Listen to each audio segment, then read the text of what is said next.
First things first, push her up the ramp, nice and steady.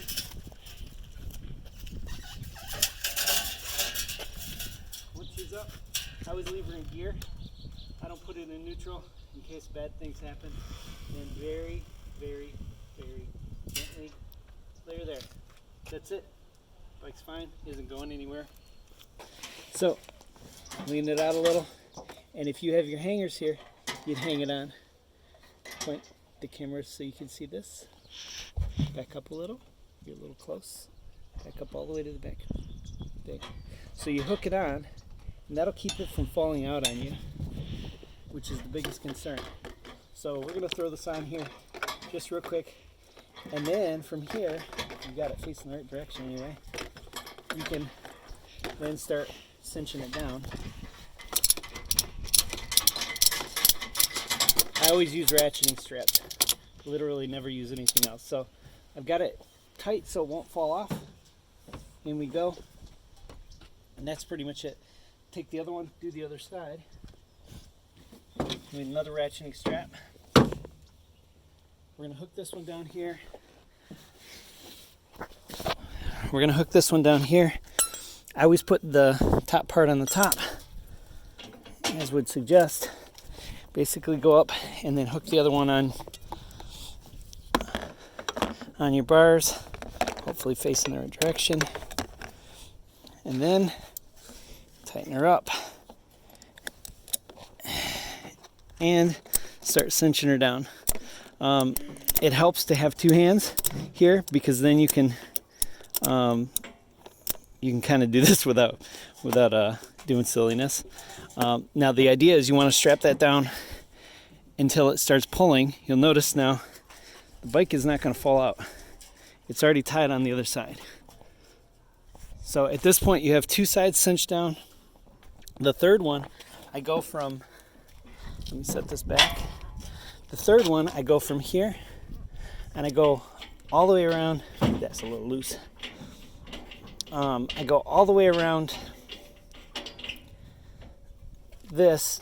I loop underneath the wheel, go back and go around to that side. I always make sure I loop around because what I've seen happen is hit a big bump. Let's say you're going to the staging area and your bike jumps.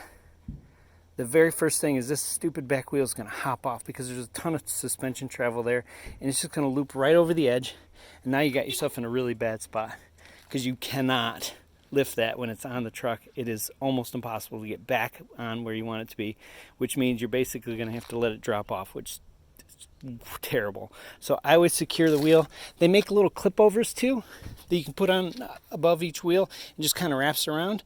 Any of that stuff is fine. Just make sure you get those wheels to a point where they're not going to buck off on you if you do something stupid in your truck, which can happen. So the last strap is one that I go into the inside strap right here, one of the frame straps, or here, and then I tie that to the handlebars to keep the handlebars from going back and forth. It's really important because when you start going through like a twisty stuff or whatever with the truck, it'll tend to sway, and what'll happen is if you've ever walked your handlebars down a hill, that can walk and move itself right to the edge, so then next thing you bounce out. So that's pretty much it. 3 points, handlebar to here, other handlebar to there, and then this piece around the back and back to here. That'll keep it all tidy, so you have your points, one coming down, you have your triangle that keeps it nice and secure and it won't go back and forth. That's pretty much it.